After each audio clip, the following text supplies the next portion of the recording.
তাহলে আরো 1 লক্ষ টাকা, আরো 1 লক্ষ টাকা বিক্রি সম্ভব। তাহলে আপনি নতুন যদি কেউ চাষ করতে চায় তাদের ব্যাপারে কি পরামর্শ দেবেন? আমি এখন আছি আল-আমিন উকিলের পুকুর পাড়ে। আপনারা দেখতে পাচ্ছেন চমৎকারভাবে এখানে উৎপাদন করা হয়েছে টমেটো।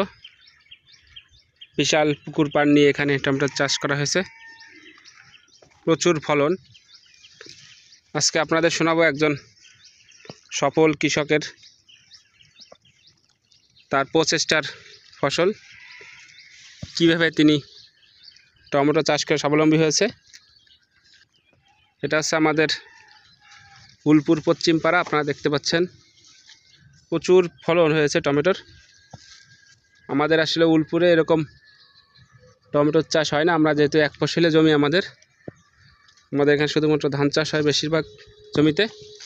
একটু ব্যতিক্রমধর্মীভাবে আমাদের উলপুরে একজন সফল কৃষক নাম হচ্ছে আল-আমিন উকিল, যে টমেটোর বিশাল খের করে ফেলেছে। আপনারা দেখতে পাচ্ছেন কি পরিমাণ টমেটো, দেখেন গাছের পাতা থেকে টমেটো বেশি। একজন সফল কৃষক হচ্ছেন আমাদের উলপুরের আল-আমিন উকিল। আসলে এই ধরনের ফসল, বিশেষ করে টমেটো, আমাদের এই অঞ্চলে তেমন একটা ফলে না। এটা হচ্ছে রঘুনাথপুর ওই অঞ্চল দিয়ে কোটালীপাড়া বিভিন্ন গ্রামে এভাবে টমেটো উৎপাদন করা হয়। তো আমাদের উলপুরের প্রথম কৃষক হিসেবে সফলতা দেখিয়েছেন আমাদের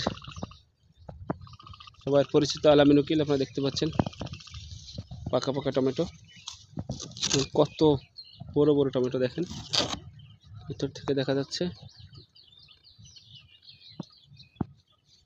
তো আসলে মানুষ চেষ্টা করলে যে সফল হওয়া যায়, তার অন্যতম উদাহরণ হচ্ছে আল-আমিন উকিল। যে এই অঞ্চলে তো আমরা এই যে পাশে দেখতে পাচ্ছেন ধান ক্ষেত, তো ধানেরই উৎপাদন হয় আমাদের অঞ্চলে। ধান ছাড়া তেমন কোনো ফসল আমরা উৎপাদন করতে পারি না। বাজারে দেখেন কত বড় একটা টমেটো। তো এইভাবে প্রায় 400 গাছ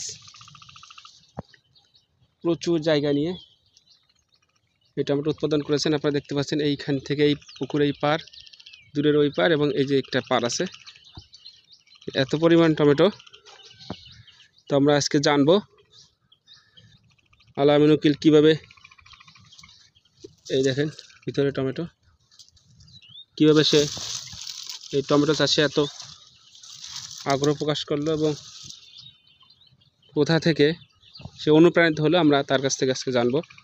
সেই উদ্দেশ্যে এসেছি আমরা আল-আমিন উকিলের পুকুর পাড়ে। আপনারা এখানে দেখতে পাচ্ছেন, দেখেন কীরকম লাল লাল টমেটো বলে আছে। কথা বলবো আমাদের একজন সফল কৃষক আল-আমিন উকিলের সাথে, তার সফলতার কাহিনী শুনবো তার নিজের মুখে। আপনারা দেখতে পাচ্ছেন হচ্ছে আমাদের আল-আমিন ভাই। ভাইজান, এটা কি কত বছর ধরে এই টমেটোর ব্যবসা চাষ করেন?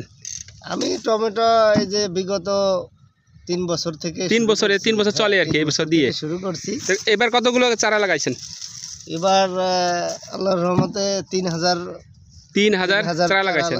লাগিয়েছি। আপনার 3000 চারা খরচ কেমন হয়েছে?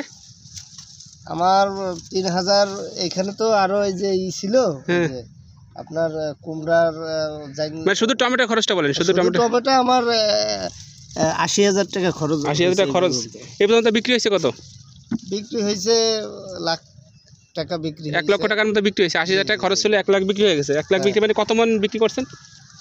তাতে আনুমানিক আপনার 70 মনের মতো। 70 মনের বিক্রি হয়ে গেছে। এটা কি জাতের টমেটো লাগাছে আপনি? এগুলো কি জাতের টমেটো? হচ্ছে আপনার এই বাহুবলী টমেটো। বাহুবলী। এটা কি নতুন আসছে এবছর নাকি গতবার ছিল? বিগত আরো 2-3 বছর ধরে ছিল বাহুবলী, তাই না? খুব নাম করাটা। আমরাও দেখলাম যে খুবই স্বাদ টমেটোর, এবং টমেটো খেতেও খুব মজা এবং দেখতেও অনেক বড়। হ্যাঁ, আমরা দেখতে পাচ্ছি খুব চমৎকার টমেটোর ঘের। তো আপনি কিভাবে অনুপ্রাণিত হলেন এই টমেটো চাষে? আমি বিগত 2 বছর আগে আমি মোল্লার হাট গেছিলাম একটা কাজে। তো সেইখান থেকে আমার এক কৃষক ভাই আমাকে 220 পিস গাছ দিয়েছিল যে আপনি ট্রাই করে দেখেন। তো এরপর থেকে আপনার ওই 20 220টা গাছে আমি আনুমানিক 50,000 টাকা বিক্রি করছিলাম। হুম তো সেইখান থেকে উদ্বুদ্ধ হয়ে আজকে